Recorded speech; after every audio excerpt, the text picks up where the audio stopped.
Carl and Lou here from Brrraaains A Head-Banging Life. Yes, do not adjust your YouTube cam videos. We are in a totally different position. As part of the upcoming rebrand, as a time of recording, we also wanted to sort of change up how we're doing videos and how we're seated and how it looks on the camera. So we've gone for a more relaxed couch position. Hopefully, it looks okay on your end, and bear with us. We are talking Bloodstock. Of course we're talking Bloodstock. It's all we've been talking about for the last week. But we're not talking about Bloodstock just gone, although we had an amazing time. And do check out all the content as it goes up on the channel and the website over the next week. We will get our way through it. We're going to talk about Bloodstock 2022. Because if you don't know, 17 bands were announced at the festival. They said 20 on the video. They did originally, but it was 17. Yeah. So I don't know what happened there. I saw a couple of comments about were 3 more coming afterwards. Yeah. It didn't really make much sense why they would be. But 17 were announced at the festival, including 2 headliners. We are going to go through them. We're going to talk through them. Obviously, how we feel about them being announced. I mean, to be honest, it's that whole how we feel about it doesn't really matter. It's Bloodstock. We love the festival, and because it almost exclusively caters to our taste, I'm never really in fear that I'm going to book a ticket, not really having many bands, and then be like, oh my god, they booked Beyonce. Yeah, and I feel like this year with lots of changes, it was out of people's hands. It wasn't like bands just dropped off the radar for any other reason, but we know that. So, so it wasn't like it was a lineup that was dramatically changed for anything but hopefully reasons. Hopefully this year will just be the oddity. Bloodstock being one of the only festivals to go ahead. Obviously the maddening short notice lineup changes and bands dropping off here, left, right and centre. Hopefully come 2022, a lot of what we experienced this year will not be there. And as well, likewise, hopefully there'll be a lot more festivals running normally, your downloads, your Glastos and all that kind of thing. So you have that variety. But it's like one positive thing I would say though, is the fact you can still keep festivals with just predominantly British UK talent. Of course. Is pretty impressive. Of course, but we aren't talking about it. We're not reviewing 2021. It will happen. It will happen. So let's go through the bands that were announced. Let's start from the bottom up and towards the headliner. Yeah. So a lot of this is bands that were due to play this year and had to pull off and are now back on the bill. And that begins with Butcher Babies. This is a band I just can't get into. Yeah, not well kind of thing. I think if it's a short set on the main stage, it could be energetic enough that it could kind of enjoy it, and certainly heavy enough. But musically, I find them a little bland. But I feel like I said, a festival set, perfect opportunity to give them a go, really. Yeah, 12, 1 o'clock, midday kind of thing, like that sort of thing. I think that can work. Yeah. The Night Flight Orchestra. Now, this is a band I generally know very little about. And then sitting at Bloodstock 2021 on the grass, they're playing videos on the screen. And it went from something brutally heavy. Yep. To these guys on a boat. To these guys singing what sounded like a pop song. On a boat. I was intrigued, man. And then straight to another heavy song. And I remember turning me and Brent were like, that was a bit different, wasn't it? That alone is intriguing. It's a bit different. Yeah, personally, what I heard in that very brief snippet, and obviously plenty of time to check it more, I was kind of like, yeah, that ain't for me. That ain't for me. I think the video on the boat, it looks a bit fun. I was like, right, okay, I definitely check them out. Yeah, I mean, I'm not going to say definitely check anyone out at this stage because I don't know what they're playing and stuff like that. But I mean, weren't they originally one of the headliners of the Sophie stage, unlike the Thursday night or something like that. And I saw when I saw comments about it, people were like quite excited about them. So yeah, it could be a party thing. Yeah, okay. Life of Agony, that's another returning one. When they came off the bill in 2021, was a little obviously disappointed because of Life of Agony, and I think they're doing great work at the moment. So I'm very glad to see them back. Yeah, good fun. Yeah, I mean, you say good fun. Fun is not the word I would often use when it comes to Life of Agony. I think the music can be quite serious and stuff like that. But I think, for example, if I picture it being our group, I could see several people in our group really not enjoying it. Whereas I think we would, because we're fans of Life of Agony, that kind of thing. Bloody Wood, it's another carryover. This is a band I need to look into more, I'll be honest. I don't really know much by them other than where they're from and the style of music they play. But when they were announced originally for 2021, they were a very popular choice. So, I'm game. The band's got a bit of buzz about them. Yeah, I'll be banging seeing them. Heathen. Don't know if you could buy Heathen. Same. I can't. They're heavy though. Yeah. Like little snippets on the video VT thing they put up. Yeah, they're a band I don't really know much by at all. So it's either or on that front. Static X only UK show. I think this is an interesting one because this is the Static X that's kind of a tribute to Wayne Static more than anything else. Obviously, but I also see this as clearly more of a nostalgia thing, and that's why I think it'd be quite popular. Is it's a nostalgia thing more than anything else. Now here's the thing. I've seen Static X with Wayne Static. It's one of my favourite shows in my memory from my gig history. Me and my brother Liam at the Islington Academy. That was fantastic. Yeah. So like for me, I don't have that whole I never got to see Static X thing. I did in a very small environment. Yeah. Tony Campos on bass. We were pissed on Budweiser, and we got right to the front, and he was leaning over and giving us the horn. Like that shit's grained in my memory. Wayne Static in between moments and songs, would sit down cross-legged on the middle of the stage. That was awesome shit. Yeah. Part of me's like, do I really want to colour that with this tribute? I know that's a little bit mean because obviously there's a lot of original members. I know that. I don't mean that like that. But do you know what I mean? Like, I think it could be fun at Bloodstock. I just don't know if I'm seeing it as in quite the same way everybody else is. I like the idea of being there at a festival because it seems like it's a perfect opportunity for other people to be there. And I always appreciate the fact that when there's all that talent and they can all come and do something quite special and you won't get to see that anywhere else and you see it and it's all done quite respectfully. I disagree with that. There's nothing special about this at all. This has been toured. This has been toured in this country. Yeah, but not with some of the people that are there that might get involved in it. See what I mean? Oh, you're talking about surprises then? Well, that's hard to predict because the current this Static X is a solid lineup of ex-members with your man obviously fronted with that weird Wayne Static style mask thing. Yeah. If you're talking surprises of people who are all spending, we don't know. That's impossible to predict. Yeah. This Static X. I said there's opportunity for them to play do the ballroom. So. Yeah. Was it the ballroom? Yeah, ballroom. I think it was in this country. So do you see what I mean? Like, it's not. It's got my interest up. So. Okay, I mean that's fine. There's the opinion part, of course. I think it could be a lot of fun. Yeah. I certainly will likely watch it, provided it doesn't clash with something else, of course. The Black Dahlia Murder. I mean, they were off the bill. It was one of the biggest disappointments of being off the bill. I love this band. Yeah. They're killing it at the moment. This would be blistering shit. I still, when I hear the name, I still think they're like a not what they are. Post, that kind of thing. Oh yeah, just the word the Black Dahlia Murder makes me more like emo-y kind of that's weird stuff. Because it's like I'm like, fucking hell, they're brutal. Like that's not anything like what I'm hearing. But yeah, I do really enjoy them. So yeah, that's one I'm happy to see. Exodus. Ooh. I can't think in my head of if I've ever seen. I don't think I've seen Exodus live ever. Yeah. I don't think so. I might have seen them like at smaller gigs when I was younger, but I can't think of an Exodus gig. So this is a cool one for me. It's a bit of old school thrash. Yeah. There's nothing wrong with that. They are good. They are really, really good. Really solid. They the lead singer has a good time when he's playing. It's really enjoyable to watch. Yeah. Gwar with a UK festival exclusive for next year. Yeah, I mean, I think this could be.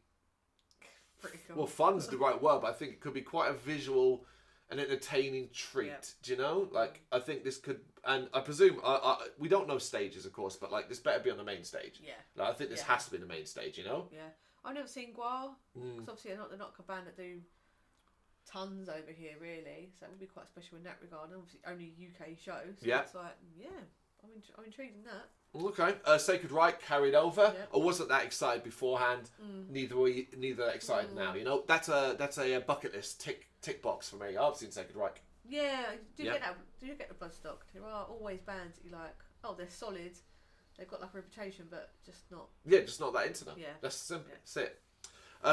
Philip H and Selma and the Illegals. Now, I want to make a point here because I can only go on what's been put up, but. This is obviously a carryover, but there's something that's not been carried over, which is the little part at the bottom where it was, does Pantera. Yeah. Now, that's not there. So I have to go on the basis that this isn't doing Pantera. Yeah. This is just going back to the illegal stuff. Yeah. That is incredibly disappointing.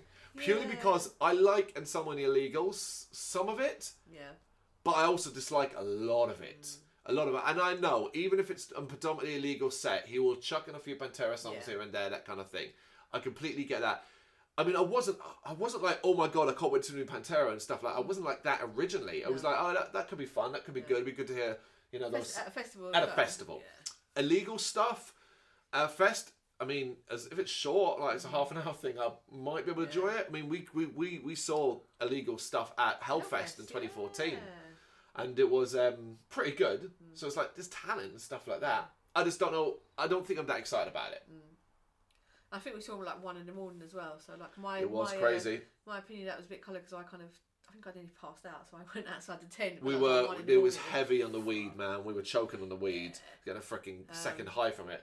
But yeah, so I mean, we're talking about a year in advance, of course. You know, so things could change. But well, I will add that like things like Paradise. We did a video before Bloodstock 2019 where it looked like, and we talked about Paradise Lost. In fact, it was the track by track for Paradise Lost: Draconian Times, where we were under the impression they were no longer doing Draconian Times in full because it wasn't on the poster. Yeah, they did. Yeah. You know, so what are you going to do? Yeah. Violence. It's another carryover. This is similar to Sacred Reich. To me, it's like, oh, cool, I can say I've seen violence. Don't know much of them, actually. That's it. It's just, you know, I think the kind of interest comes from the association with ex-members from back in the day, that kind of thing, you know? And obviously, it's Demel, isn't it? Phil Demel that's back in it, you know? That kind of thing. That's one of the names. But I'm not fussed if I did. If I don't see them because I'm doing something else, I'm not going to cry about it. Buried Tomorrow. Buried Tomorrow is an intriguing one. Obviously, it's a carryover again. But the thing about Buried Tomorrow is that I've seen them a lot in the last couple of years. And as of the time of recording, I'm going to see them again in 3 weeks' time at Slam Dunk. Now, admittedly, that should be it, because I'm not going to pay to see them if they play it like Tour de UK, because I've seen them so recently, until Bloodstock 2022. And I think they're perfect for the festival. I think they're going to be great for it and stuff like that. Yeah. No, I don't think I know much of them. I'm not excited enough. Obviously, you guys have seen them more than me. Yeah. So I'd give them a go. But again, sometimes my interest is more with the smaller bands. So maybe it's not as much for me. Okay, yeah. I mean, my interest is with smaller bands too. We just don't have any smaller bands. No, but you know what I mean. These are the bands that are announced. When they start announcing New Blood, we can talk about them. No, but you know what I mean. There's like Buried Tomorrow. Like there were some bands like this year, like Beef from Within, like the slightly bigger ones. Oh yeah, because Beef from Within are tiny. You're right. I know. I'm taking the piss. No, I know what you're saying. Of course. This is.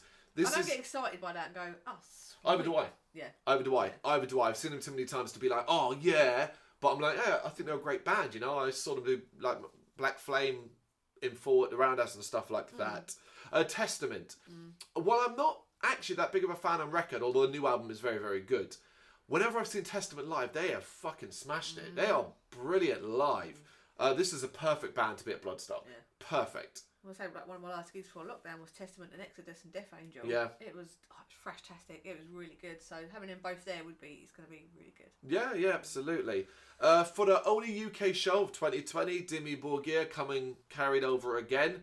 Listen, we've talked about Dimmy before in relation to Bloodstock 2021, so we'll talk about it in relation to 2022. It depends what Dimmy turns up. We've seen Dimmy spectacularly. We've seen Dimmy crappily. Yeah. And to be honest, most of the times we've seen him be crap, it's been at Bloodstock. Yeah. It's been at Bloodstock. You know, there's the famous, it was the last time we saw them at Bloodstock where they were like 20 minutes late because the drummer's click track wasn't working, and then it was like a 20-minute set, and it was just like, what the fuck? So like, if this is a nice hour-long, spectacular, on form, hungry, sounds good, it'll be great. Yeah. It will be great because Dimmu can be fantastic. I'm just very apprehensive. They're almost at the level of Marilyn Manson live. Where like if you say to me, oh yeah, Manson is going to be at this fest, and we're like, which version of him? Yeah. You know, that kind of thing. That's how it is with Dimmu now, you know? It's kind of like kind of related back to, when we see Fear Factory. Like when you see Fear Factory and they bang into it, it's amazing. But when you get like shit sound and it just doesn't get, it really kind of throws you off a little bit. But of love course. the band, but then when you see like Burton's vocals have just gone into the fucking Fear Factory don't do great at festivals. No. Yeah, like that kind of thing. But we'll see. Yeah, I mean, I'm not massively excited because of the Dimmu distrust. Yeah. But I would certainly be trying to check them out. Yeah. Nice. Headliners then. Lamb of God. Yeah. Obviously a previous headliner, I think from like 2008 or 2009. The same year when Machine Head played headlined as well. Lamb of God also headliners there. Yeah, because we've never seen him as a headliner. No, I think Alice Cooper was the third one of that headliners. No, it was pre-us. I think it was the year before us. Yeah, 2013. No, it might have been earlier than that actually. Okay. Either way, Lamb of God have headlined Bloodstock many, many years ago. To me, they're a headline band. They're more than capable of it. Yeah. Here's the thing. Generally think they're they're a little bit overrated. I think they are. I've seen Lamb of God live, and often been bored. That's the truth of it. Do I get excited about Lamb of God being a headliner? No. Do I think, well, this would be a perfect opportunity to see them hopefully pull it out of the bag and really go for it and stuff like that? Absolutely, because I've got a ton of time and respect for the band. Yeah. It's just, musically, I think after a while, I'm a bit like, Could give it, you know? Yeah. That's it. Yeah, same for me, really. I've seen them live a couple of times. Mainly support. I don't think I've ever bought a ticket for Lamb of God. They were at this show. We were at this show back many years ago in Brixton, where it was I think it was one of the big magazines sponsored thing. Yeah, and it had Dimmy Borgir and Lamb of God on it, and we watched Dimmy at Brixton, and then we stayed for Lamb of God, and I think we got about halfway into it, and we're like, now we're done. Yeah. But it will be a chaotic one. That's the thing. Like, that's a chaotic headliner. Yeah. That's security, get busy at the front and stuff. Yeah, that pit's going to be quite intense. Yeah. You know what I mean? Yeah, and the other headliners, of course, the one we all knew was going to be the headliner pretty much anyway. The moment they cancelled 2021, I'm pretty sure they said, we'll see you in 2022. Yeah. And it is Merciful Fate, their own UK show. This isn't an exciting headliner for me. It's simply a box-ticking one. Yeah. I don't love Merciful Fate. I don't love King Diamond's vocals. Yeah. That's it. But the chance to be able to say, oh my God, I've finally seen Merciful Fate. Of course, that's the big deal, you know? It's not one of the bands I don't know much of, so other fans will be like shaking their head going, what? But yeah, no, I've got a year to kind of... Oh, you got plenty of time. Plenty of time. And I do wonder, the bands that say the only UK show, at this point in the year, I mean, they go, well, what do you get offered saying? In the UK, really special, you've got to say no to it because you've already said... Well, likely, yeah. I mean, that's the point of a contract, right? So presumably, Merciful Fate have been paid a certain amount of money on the basis that you will have no other UK shows because throughout 2022, and they're like, cool, because 2022, we're going to be touring out throughout the rest of Europe, and we're going to be doing other places and things like that. So that's how it kind of works, you know? Because when I see that, I'm always thinking, wow, you've really set your sights on not having anything else come up that year, and then... I would imagine it would take something quite spectacular, you know, to kind of break that. Aren't they? So yeah, there is that aspect. Another band we can say we've seen. Yeah, that's what these ones are. So it might sound like I'm a little bit like, oh, there's nothing really there that I'm that into, that kind of thing. But to me, it's just solid across the board. That's the word, there's all bands and I almost like that a little bit more, similar to this year, where it's like lots and lots of bands I want to see, wouldn't mind seeing. Only a handful I want to see, really desperately want to see. I know that sounds weird. But then it just gives me a bit more freedom. Yeah. So for me, I look at this and I think, okay. And the chances are, a lot of these I might end up seeing beforehand as well. I look at Life of Agony and think, well, yeah, I would like to see them beforehand in a more personal show and things like that, you know? Kind of like a ballroom kind of show would be cool. That kind of thing. Yeah. So, yeah, but that's the 17 bands that have been announced at this point. As always, as the year goes on, we will keep you up to date. And as I said at the start, keep your eyes open for the rest of our coverage for Bloodstock 2021. Thank you very much for watching. You can check us out on gbhbl.com as well as on Facebook, Instagram, Twitter and Tumblr. Go to Patreon to help us out over there. That's patreon.com/gbhbl as well as Big Cartel where you can find some of our merchandise.